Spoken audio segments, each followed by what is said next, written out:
Assalamualaikum warahmatullahi wabarakatuh.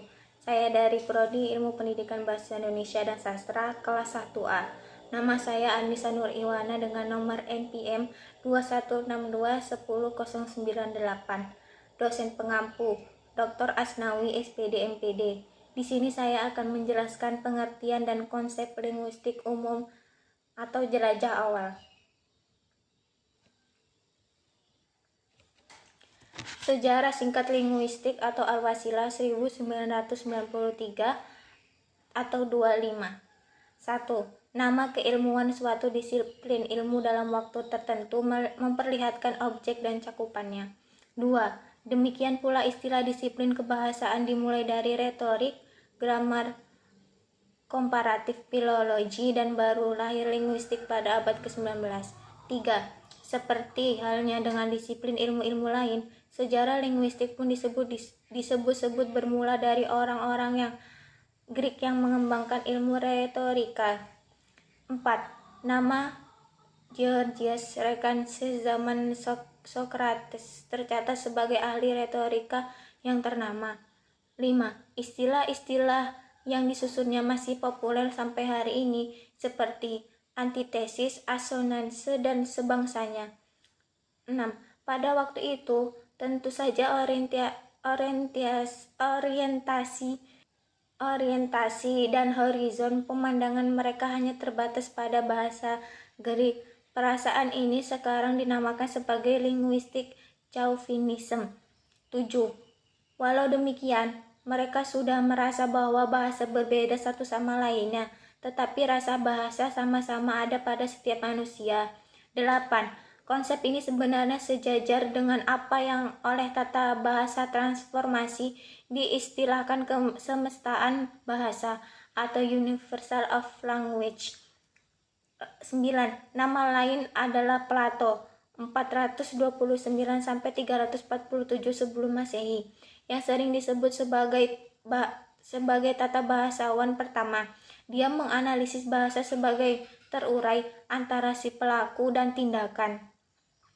Kemudian muridnya Aristoteles 384 sampai 322 sebelum Masehi secara terperinci membagi ujaran menjadi beberapa unsur dan digolongkan pada jenis-jenis kata.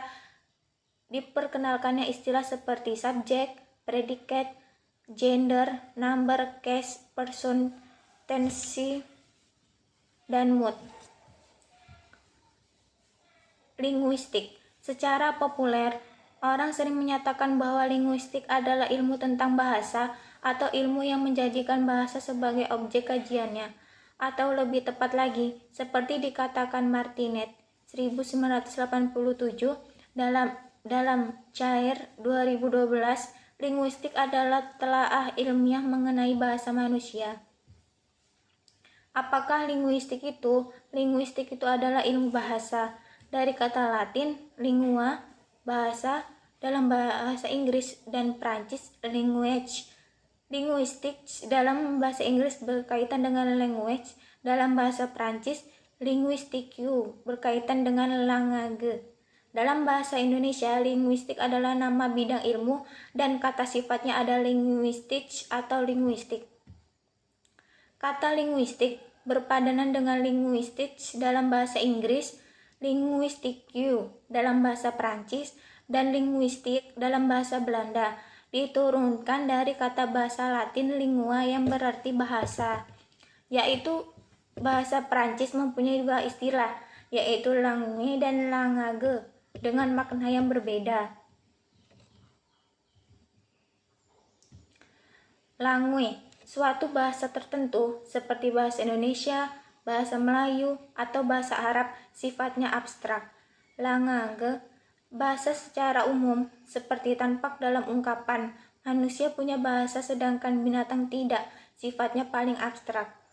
Parole, bahasa dalam wujud yang nyata, yang konkret, yaitu yang berupa ujaran, wujud bahasa yang diucapkan anggota masyarakat dalam kegiatan sehari-hari. Selanjutnya, apa itu linguis? Linguis adalah orang yang ahli dalam ilmu linguistik atau pakar linguistik.